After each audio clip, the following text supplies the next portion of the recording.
Civil Society Network, West Africa Democracy Solidarity Network is calling on all political parties and their candidates to observe the Peace Accord agreement and maintain a peaceful election.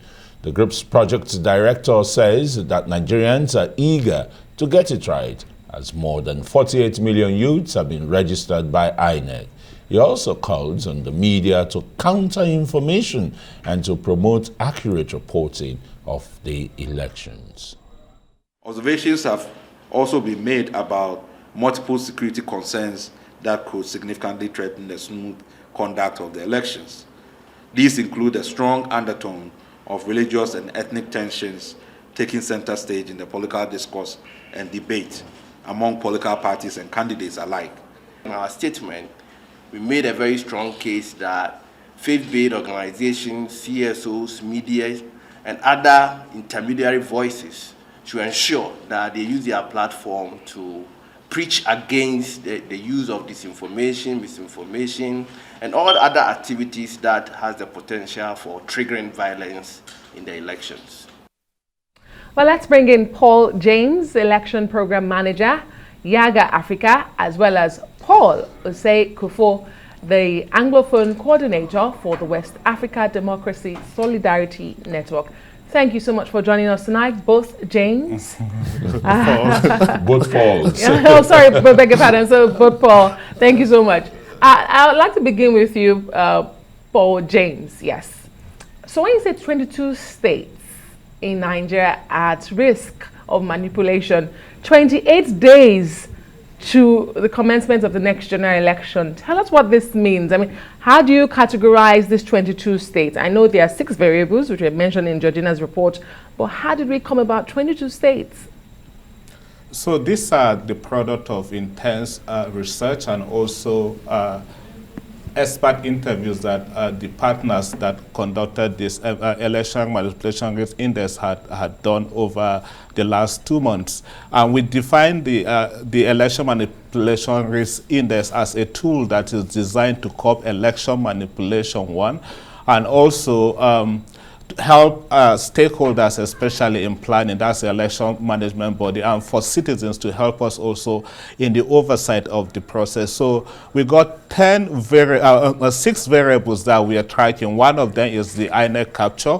The other one is also attempt to tamper with the voter register. Another variable is voter suppression. Another one is resistance to election technology, history of election manipulation, and electoral fraud. So what we did for the 22 states is to say, for any of these states that have either of 3 of these variables, we mark it as high risk. Any of these states that has either of 2 variables, we categorize it as medium risk, and any state that had 1 variable, we categorize this as low risk. For the 22 states, they are the states that have either of 1, 2, or 3 of the variables, like I said. And then if we look at the concerns that we had raised, one is about INEC capture. We are concerned about some recruitment that had happened in recent past in the commission. We are also concerned about attempt to undermine the integrity of the process, perhaps by not providing resources to INEC when INEC need resources, because the electoral act had made it clear that resources should be advanced to INEC 360 days to the election. If we also look at the attacks that have been happening at INEC facilities, in 2022 alone, we got 9 attacks that happened. That these are all attempts in our, by our estimation, to undermine the credibility of the election. One of the risks that we had also seen is also about voter suppression in terms of even the PVC distribution, this collection that is ongoing, for instance. If there are attempts not to allow citizens access to these PVCs, or if there are even attempts, for instance, to undermine the integrity of INEC in its efforts to even reach out to this citizen by the constant attack that we have been seeing. So And then there is also the history of election manipulation that have happened in other states in the past. So what we try to do is looking at the histories in the past and also the recent happening to begin to catalog these issues as they are happening and begin to place them base of this state. I mean, how did we get this report? These are product of research, like I said, by credible election observer groups from the pre-election assessment, and also product of research from reports, INEC reports from the 2019 election, and also the recent election that INEC had conducted. Same also expert interviews, like I mentioned, with stakeholders that are involved in the electoral process. So it's, with all of this effort that we're able to put these issues together. All right. Thanks so very much, Paul. You've, to a very large extent, expatiated on the indices raised. But let's go to our overflow studios, where Paul Osei Kufo, the coordinator of the West African Solidarity Network, they've been visiting Nigeria, meeting with stakeholders on the forthcoming general elections. What are those things that are striking to you about Nigerians, or the voters, the electorate, and the forthcoming elections? And where are you, bringing in your solidarity at this point? Thank you very much. It's a pleasure to have this session with you and also with the Arise News team. So we arrived in Nigeria on Tuesday. We started the observation mission on the 24th, and we ended today. We held a press release, press briefing with the media. The major key points that we shared with the media was to the effect that we recognize the gains and the progress that has been made with these particular elections compared to previous elections in Nigeria. If you look at the deployment of the BVAS, the bimodal voter verification assessment, and then you look at the IREF, which is the INEC results viewing portal. These are additions that will enhance and inspire confidence in the electoral process. Okay, Paul James, I mean, 3 states you categorize as low risk. They are the Gombe, Ondo, and the Federal Capital Territory. Make up those 3.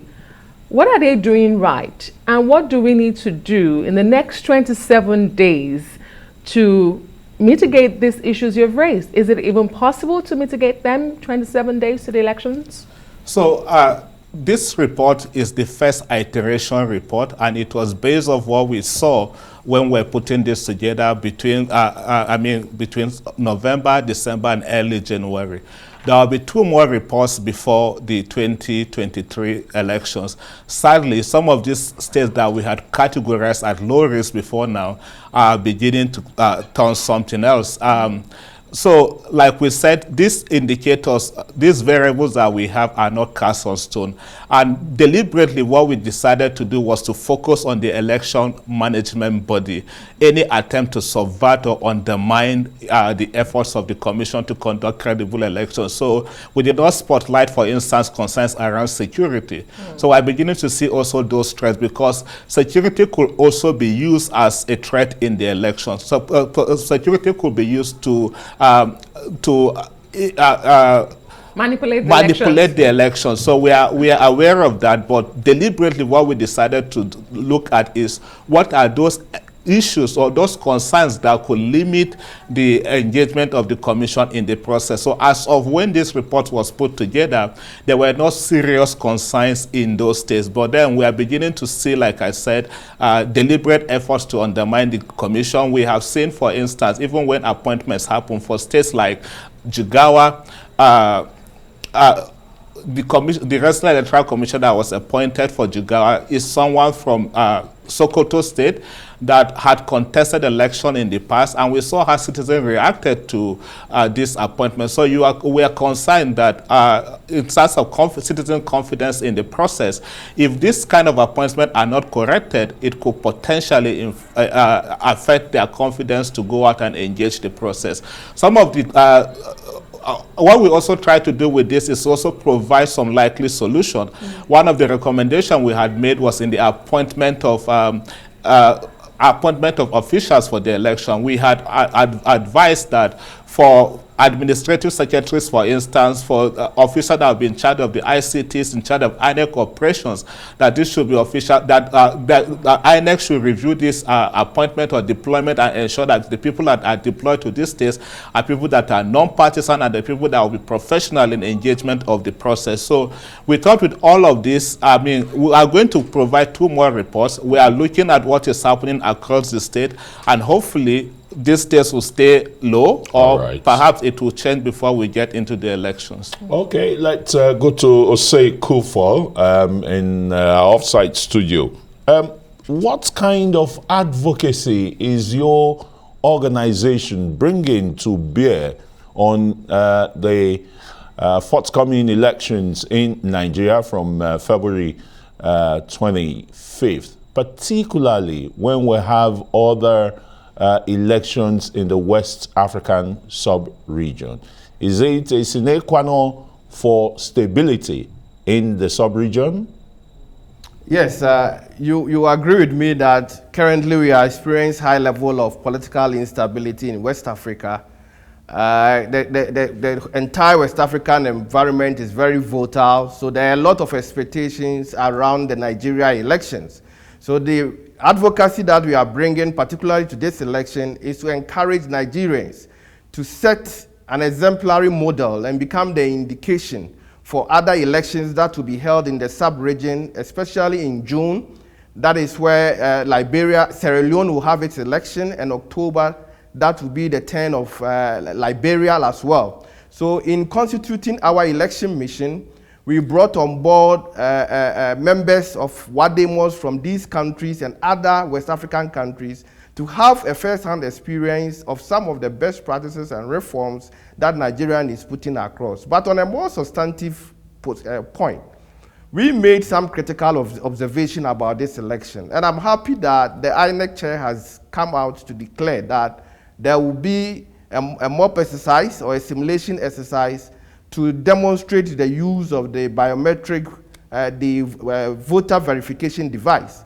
This is something that has come up a lot. There's a lot of anxiety and there's a lot of concern around the potential malfunctioning of the BVAS machine.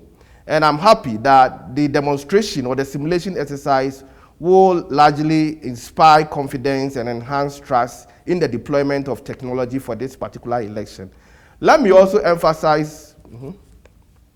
Go on. Yes, let me also emphasize the point about the PVCs, the permanent voter cards. This is also a major concern that we have gathered in our engagement with all stakeholders that we spoke to, especially among civil society organizations. The concern is that Nigeria over the years has experienced a lot of low voter turnout. And this is an election that we've seen a lot of high interest and enthusiasm among voters in Nigeria. You look at the voter register population and you have about 93 or over 93 million population on the roll. To be able to support or facilitate the process for these 93-point-something million voters to exercise their franchise requires an accreditation process. And the only means for accreditation, as really proclaimed by INEC, is that there will be no verification, no vote. So if there is no verification, no vote, how will citizens be able to go through the accreditation process? They require the PVCs. And still, potential voters are experiencing a lot of challenges getting access to their PVC.